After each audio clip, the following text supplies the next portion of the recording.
ప్రేమ తప్పు అని నేను అనను, కానీ ప్రేమ పేరిట జరుగుతున్నటువంటి మోసాల విషయంలో అవగాహన పిల్లలకు ఇవ్వాల్సిన అవసరం మన పైన ఉంది. ఆమె సాధారణ మహిళగా కనబడుతుంది, ఒక నార్మల్ గా ఒక మామూలు మహిళగానే కనబడుతుంది చూడడానికి. కానీ 42 మంది మహిళల్ని జిహాదీ కార్యకలాపాల కోసం మలేషియాకు చెందినటువంటి మత ప్రచారకుడిని వీళ్ళకి ఎందుకు పరిచయం చేశారు? హిందూ అమ్మాయిల్ని ఎలాగోలా మెల్లిగా కన్వర్ట్ చేయడం కోసం. నమస్తే, వెల్కమ్ టు రైట్ యాంగిల్. పార్లమెంట్లో ఒక చరిత్రాత్మకమైన ఘట్టం ఆవిష్కృతమవుతోంది. మహిళా రిజర్వేషన్ బిల్లుకి ఆమోదముద్ర వేయడానికి మరికొన్ని గంటల్లో మనం ఆ శుభ సందర్భాన్ని చూడబోతున్నాం. ఆకాశంలో సగం అని అంటాం. నిజానికి ఈ దేశం, ఈ పుడమి ఈ రోజు నిలబడుతుంది అనంటే గనక మహిళామణుల వల్లనే, మహిళా శక్తి వల్లనే. ఆ అమ్మవారిని కీర్తించేటువంటి, ఆ అమ్మవారిని స్తుతించేటువంటి, అమ్మవారిని ప్రార్థించేటువంటి ఈ పుణ్యభూమిలో ఆ అమ్మవారికి ప్రతీకలుగా నిలిచేటువంటి మహిళామణులందరికీ అభివందనం చేస్తూ చట్టసభల్లో 33% రిజర్వేషన్లు వాళ్లకు కల్పిస్తూ ఒక చరిత్రాత్మక ఘట్టానికి ఈ కేంద్ర ప్రభుత్వం శ్రీకారం చుట్టింది. వాళ్ళకి అభినందనలు తెలుపుదాం, మహిళామణులందరికీ కూడా అభివందనాలు తెలుపుదాం. ఇదే సమయంలో మరొక దారుణాతి దారుణమైనటువంటి మహిళలు లేదా మహిళా లోకం సిగ్గుతో తలదించుకునే విధంగా వ్యవహరించేటువంటి కొన్ని సంఘటనల్ని నేను చెప్పే ప్రయత్నం చేస్తాను. ఇందులో కూడా మహిళల ఇన్వాల్వ్మెంట్ ఉంది. సో మహిళల్ని మతం మార్చడం కోసం ప్రేమ పేరిట వాళ్ళని ముగ్గులోకి దింపుతున్నటువంటి, కుట్రపూరితంగా మన మధ్య తిరుగుతున్నటువంటి మోసగాళ్ల గురించి కూడా మనం తెలుసుకోవాల్సిన అవసరం ఉంది. మహిళా లోకానికి మనం అభివందనం చెబుతూనే మహిళా లోకంపై లేదా మహిళలపైన, అమ్మాయిలపైన జరుగుతున్నటువంటి ఇట్లాంటి మతోన్మాదులకు సంబంధించిన చర్యలు కూడా మనం తెలుసుకోవడం అవసరం. మహారాష్ట్ర నాసిక్లో జరిగినటువంటి సంఘటన మనకు తెలుసు. నాసిక్లోని TCSలో, టాటా కన్సల్టెన్సీ సర్వీసెస్లో పనిచేస్తున్నటువంటి అమ్మాయిలని లైంగికంగా వేధిస్తూ, వాళ్ళపైన అత్యాచారానికి పాల్పడుతూ, ఇంకా చెప్పాలంటే మతం మార్చుకోమని వాళ్లను బలవంతం చేస్తూ, ప్రలోభాలకు గురి చేస్తూ, అనేక రకాలుగా హింసకు గురి చేసినటువంటి నేపథ్యం ఈ TCS కేసులో మనకు వెలుగులోకి వచ్చింది. ఇందులో కొంతమంది ఎవరైతే ఇందులో ఇన్వాల్వ్ అయినటువంటి వ్యక్తుల పేర్లు చదువుతాను. టీమ్ లీడర్స్గా ఐడెంటిఫై అయినటువంటి వ్యక్తులు డానిష్ షేక్, తౌసీఫ్ అత్తర్, రాజా మెమాన్, షారూక్ ఖురేషీ, షఫీ షేక్, ఆసిఫ్ అబ్తాబ్ అన్సారీ, వీళ్ళందరూ కూడా నాసిక్లో ఒక BPO సెంటర్లో పనిచేస్తున్నటువంటి అమ్మాయిల్ని అదే పనిగా వేధిస్తూ, హిందూ దేవీ దేవతల్ని దూషిస్తూ, మతం మార్చుకోకపోతే మీరు పరిణామాలు ఎదుర్కోవాల్సి ఉంటాయని బెదిరిస్తూ, ఒకనొక సందర్భంలో ప్రేమ పేరిట వాళ్ళని ముగ్గులోకి దింపుకుంటూ, ప్రేమ పేరిట వాళ్ళని మోసానికి గురి చేస్తూ, ఓవరాల్గా అమ్మాయిల మనసుల్ని చిదిమేసే ఒక ప్రయత్నం ఈ TCSలో ఈ కామాంధులు, మతోన్మాదులు చేశారు. ఈ టీమ్ లీడర్లకు అందరికీ కూడా సహకరించినటువంటి వ్యక్తి ఒక మహిళే, నిదా ఖాన్ అనే ఒక మహిళ. ఆమె HR మేనేజర్గా పనిచేస్తుంది. ఇప్పుడు ఆ నిదా ఖాన్ పరారీలో ఉంది. ఆమె కోసం పోలీసులు గాలిస్తున్నారు. ఈ మిగతా అందరినీ అరెస్ట్ చేశారు. సిట్ విచారణ జరుగుతోంది. SIT అధికారుల విచారణలో చాలా ఆశ్చర్యకరమైన విషయాలు వెలుగులోకి వస్తున్నాయి. రంజాన్ నెలలో అందులో ఒక అమ్మాయిని అయితే, డానిష్ అనే టీమ్ లీడర్ వాడు, ఒక అమ్మాయి అయితే ఆమెను విపరీతంగా హింసించడంతో, లైంగికంగా వేధించడంతో ఆమెను భయపెట్టిన సందర్భాలు ఉన్నాయి. అండ్ ఒక సందర్భంలో అయితే ఆమె కూడా నిజమే మతం మారాలేమో అని ఒత్తిడికి గురై రంజాన్ నెలలో ఉపవాస దీక్ష కూడా పాటించిందంట. ఉపవాస దీక్ష కూడా పాటించింది రంజాన్ నెలలో. అండ్ హిందూ దేవీ దేవతల విగ్రహాలని, ఫోటోల్ని, వాటన్నిటిని కూడా తీసేయడానికి ప్రయత్నం చేస్తుంటే తల్లిదండ్రులు పక్కనున్న వాళ్ళకి చెప్పడంతో, వాళ్ళు కంప్లైంట్ చేయడంతో మొత్తం విషయం వెలుగులోకి వచ్చింది. నిజానికి ఈ విషయం బయటకు వచ్చేదో కాదు, ఎంతమంది అమ్మాయిలు ఇంకా ఇబ్బందులు పడ్డారో, ఎంతమంది అమ్మాయిల్ని వీళ్ళు లైంగిక వేధించారో, హింసించారో, మతం మార్చారో తెలియదు. వాటన్నిటి మీద విచారణ జరుగుతోంది. ఇప్పుడు సిట్ విచారణ మాత్రమే కాదు, ఇప్పుడు NIA కూడా రంగంలోకి దిగింది, నేషనల్ ఇన్వెస్టిగేషన్ ఏజెన్సీ కూడా రంగంలోకి దిగింది. అండ్ మహారాష్ట్రకు సంబంధించినటువంటి యాంటీ టెర్రరిస్ట్ స్క్వాడ్ ATS పోలీసులు కూడా విచారణ చేస్తున్నారు. ATS ఎందుకు రంగంలోకి దిగింది అనంటే కనుక, మలేషియాకు చెందినటువంటి ఒక మత ప్రచారకుడిని ఇక్కడ అమ్మాయిలకు పరిచయం చేసినట్టుగా కూడా సమాచారం. మలేషియాకు చెందినటువంటి మత ప్రచారకుడిని వీళ్ళకి ఎందుకు పరిచయం చేశారు? మలేషియాలో ఇప్పుడు జకీర్ నాయక్ అనేవాడు మలేషియాలోనే తలదాచుకుంటున్నాడు. ఆ మత ప్రచారం పేరిటే చాలా మందిని టెర్రరిస్టులుగా మార్చినటువంటి వ్యక్తి, కన్వర్జన్ అది ఖచ్చితంగా చేయాలని చెప్పినటువంటి వ్యక్తి, మతోన్మాదుల్ని సృష్టించినటువంటి జకీర్ నాయక్ని అరెస్ట్ చేయడం కోసం రంగం సిద్ధమైనటువంటి నేపథ్యంలోనే అతను ఈ దేశం వదిలి వెళ్ళిపోయి మలేషియాలో తలదాచుకుంటున్నాడు. అతన్ని ఎక్స్ట్రాడైట్ చేయమని మనం దౌత్యపరంగా మలేషియా పైన ఒత్తిడి కూడా చేస్తూ ఉన్నాం. చెప్తున్నాం. సో జకీర్ నాయక్ మలేషియాలో ఉన్నాడు. ఆ మలేషియాకు చెందినటువంటి మరొక మత ప్రచారకుడిని ఇక్కడ కనెక్ట్ చేశారు. అంటే ఏదో ఇక్కడ టెర్రర్ నెక్సస్ కూడా ఉందేమో అన్న అనుమానంతో ఇప్పుడు విచారణ జరుగుతోంది ఈ నాసిక్ టీసీఎస్కి సంబంధించినటువంటి ఉదంతంలో. సరే, ఇది ఇటువైపు జరుగుతుంటే ఒకవైపు మహిళా రిజర్వేషన్ల గురించి మనం మాట్లాడుతూనే ఇంకోవైపు నిదా ఖాన్ లాంటి మతోన్మాదులు కూడా మహిళల రూపంలో అమాయకంగా కనిపిస్తూ బయట తిరుగుతున్నారని చెప్పడమే నా ప్రయత్నం. ఇంకొక వైపు ఇట్లాంటి సంఘటనలే ఇంకా కొన్ని జరిగాయి. విజయవాడకు చెందినటువంటి ముగ్గురిని మొన్న మధ్యనే అదుపులోకి తీసుకున్నారు పోలీసులు. మార్చి 24వ తేదీన విజయవాడలో టెర్రరిస్ట్ లింక్స్ కలిగి ఉన్నారనే అనుమానంతో నిర్ధారించుకొని ముగ్గురిని అదుపులోకి తీసుకున్నారు. రహమతుల్లా షరీఫ్, మహమ్మద్ డానిష్, మిర్జా సొహైల్ బేగ్ వీళ్ళు ముగ్గురిని అదుపులోకి తీసుకున్నారు మార్చి 24వ తేదీన. సో 25వ తేదీన వీళ్లతో లింక్ ఉన్నటువంటి ఇంకొక మహిళని కూడా అదుపులోకి తీసుకున్నారు. సైదా బేగం ఆమె పేరు.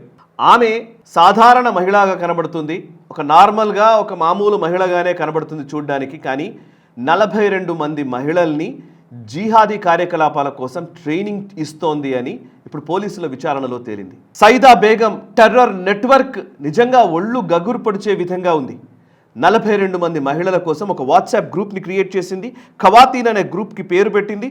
ఆమె ఈ టెర్రరిస్ట్ కార్యకలాపాల కోసం రిక్రూట్మెంట్ చేయడము, కొంతమంది ఆ టెర్రరిస్టులకి సానుభూతి పరులుగా మారితే లేదా మతం కోసం చేసేటువంటి ఈ జిహాద్లో వాళ్ళు గనక భాగస్వాములైతే వాళ్ళని ప్రేరేపించి వాళ్ళని ఈ ఐసిస్కి లేకపోతే లష్కర్ ఎ తైబా లేకపోతే హిజ్బుల్ మొజాహిదీన్ ఈ టెర్రరిస్ట్ సంస్థలకి లింక్ చేయడం, హ్యాండ్లర్స్ చెప్పిన విధంగా వీళ్ళని ట్రైన్ చేయడం, ఇవన్నీ కూడా ఈ సైదా బేగం చేస్తోంది. మహిళా రిజర్వేషన్ల గురించి మనం మాట్లాడుతున్న టైంలోనే ఒక మహిళ చేస్తున్నటువంటి సంఘటన గురించి నేను చెప్తున్నాను. ఇక మరొక వైపు హిందూ అమ్మాయిల్ని లైంగికంగా వేధించినటువంటి సంఘటన నాసిక్లో కనబడితే ప్రేమ పేరిట వాళ్ళని ఒక రకంగా చెప్పాలని ప్రలోభాలకు గురి చేసి ప్రేమ అని చెప్పి మోసం చేసినటువంటి సంఘటనలు, మతం మార్చడానికి చేసినటువంటి కుట్రలు కూడా ఇదే హైదరాబాద్లో నెలకొన్నాయి. ఇప్పుడు రీసెంట్గా ఒక 3 రోజుల క్రితమే వెలుగులోకి వచ్చినటువంటి ఘటన కూకట్పల్లిలో జరిగింది. కూకట్పల్లిలో నవాజ్ అనే ఒక వ్యక్తి ఒక అమ్మాయిని ప్రేమ పేరిట ఆమెని మోసం చేసి ఫ్లాట్ లేదంటే ఆమెకు సంబంధించిన ఫ్లాట్ని లేదా బంగారాన్ని అన్నింటినీ కూడా దొంగలించినట్టుగా తెలుస్తోంది, తీసుకున్నట్టుగా తెలుస్తోంది. అంతేకాదు ఆమెకు మత్తుమందు కల్పించి లైంగికంగా ఆమె పైన అత్యాచారం చేశాడంట. ఇంకా చెప్పాలంటే ఆమెను పెళ్లి చేసుకున్నాడు. పెళ్లి చేసుకునేంత వరకు కూడా ఆయన నమ్ముతూనే వస్తోంది. నవాజ్ అనే వ్యక్తి మంచివాడేనేమో అనుకుంటూ వచ్చింది. తనకు సంబంధించిన అన్ని సర్వస్వం అప్పచెప్పింది. కానీ ఆ తర్వాత తెలిసింది ఏంటంటే అతనికి ఆల్రెడీ 2 సార్లు పెళ్ళి అయిపోయింది. ఇప్పుడు 3వ భార్యగా ఈమెను చేసుకున్నాడని. ఈమెను మతం మారమని బలవంతం చేస్తూ వస్తున్నాడు. చాలాసార్లు ఆమెను బలవంతం చేస్తూ వచ్చాడు. సో మతం మారడానికి కూడా ఆమె సుముఖత వ్యక్తం చేసినటువంటి సందర్భాలు ఉండవచ్చు. ఎందుకంటే అందరినీ మనం చెప్పలేం. సో అట్లాంటి టైంలో ఆమెని లవ్ జిహాద్ పేరిట ఆమెని లోపలికి తీసుకొచ్చే ప్రయత్నం, మతం మార్చే ప్రయత్నం ఇంకోవైపు జరిగింది. ఇలాంటిదే సంఘటన ఇంకొకటి కూడా జరిగింది 2025 ఆగస్టు నెలలో. ఎక్కువ రోజులు కాలేదు, మొన్ననే ఇది జరిగింది. ఒక 7-8 నెలల క్రితం జరిగినటువంటి సంఘటన 2025లో హైదరాబాద్లోనే జరిగింది. ఇది ఇంకా ఇది ఒక సంఘటన. దీంట్లో ఏంటంటే కీర్తి అనే ఒక అమ్మాయిని, హిందూ అమ్మాయిని ఫహాద్ అనే ఒక వ్యక్తి లవ్ జిహాద్ పేరిట నేను అంటున్నాను కానీ ప్రేమ పేరిట ఆమెను ముగ్గులోకి జింపాడు, లవ్ జిహాద్ చేస్తున్నాడు. అదేంటంటే దీనికి సంబంధించిన డీటెయిల్స్ ఏంటంటే 1998లో ఈ ఫహాద్ అనే వ్యక్తి పాకిస్తాన్ నుంచి వచ్చాడు. సరే, ఏంటి డీటెయిల్స్ ఏంటి అని అంటే ఈ ఫహాద్ అనే వ్యక్తి తల్లి హైదరాబాదీ, తండ్రి పాకిస్తానీ అనమాట, పాకిస్తాన్ పౌరుడు. సో పాకిస్తానీని హైదరాబాదీ అమ్మాయి పెళ్లి చేసుకుంటే పుట్టినవాడు ఈ ఫహాద్. సో వీళ్ళు అక్కడ తండ్రి వదిలేశాడో లేకపోతే ఏమైందో ఈ డీటెయిల్స్ తెలియదు కానీ అక్కడ నుంచి తల్లితో సహా ఈ ఫహాద్ హైదరాబాద్కి వచ్చేసాడు 1998లో.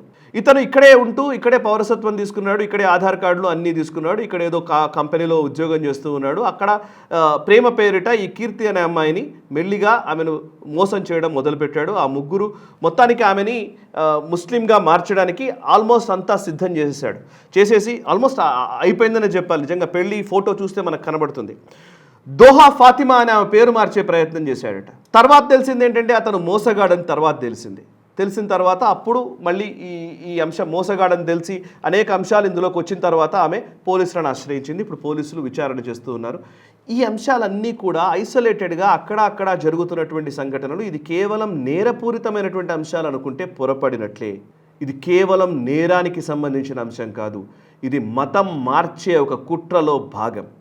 ఇది అంతర్జాతీయ కుట్రలో భాగం. నిజంగా మాట్లాడితే హిందూ అమ్మాయిల్ని ఎలాగోలా మెల్లిగా కన్వర్ట్ చేయడం కోసం అనేక రూపాల్లో ప్రయత్నాలు జరుగుతూ ఉన్నాయి. ఒక రకంగా చెప్పాలంటే ప్రస్తుతం ఉన్న పరిస్థితుల్లో ఈ అమ్మాయిల్ని కన్వర్ట్ చేస్తే, ఒక్కసారి అమ్మాయి పెళ్లి పేరిట అటువైపు వెళ్ళిందంటే ఈ మొత్తం కుటుంబాన్ని మతం మార్చడం ఈజీ అవుతుంది అని ఈ అమ్మాయిలకు ఎరవేసి వాళ్ళ వెనకాల తిరుగుతూ అంతా హ్యాపీగా అంతా పర్ఫెక్ట్గానే ఉన్నట్టుగా కనిపిస్తూ అండ్ జిమ్ముల్లో వర్కౌట్స్ చేస్తూ ఒక రకంగా చెప్పాలంటే సెడ్యూస్ చేస్తూ ఆడవాళ్ళని ముగ్గులోకి దింపడం లేదా ఆడవాళ్ళని మోసం చేయడం కోసం అనేక ప్రణాళికలు వేసుకొని ఇందులో మహిళలు కూడా ఇన్వాల్వ్ అయిన సంఘటనలు ఉన్నాయి. కేరళ స్టోరీ సినిమా చూస్తే మనకు అర్థమవుతుంది. సో ఇప్పుడు ఇంత సీరియస్గా ఈ విషయాన్ని ఎందుకు చెప్తున్నానంటే ఇది డెఫినెట్లీ ఇది నీడ్ ఆఫ్ ద అవర్. ఈ అంశం మీద చర్చ జరగాలి.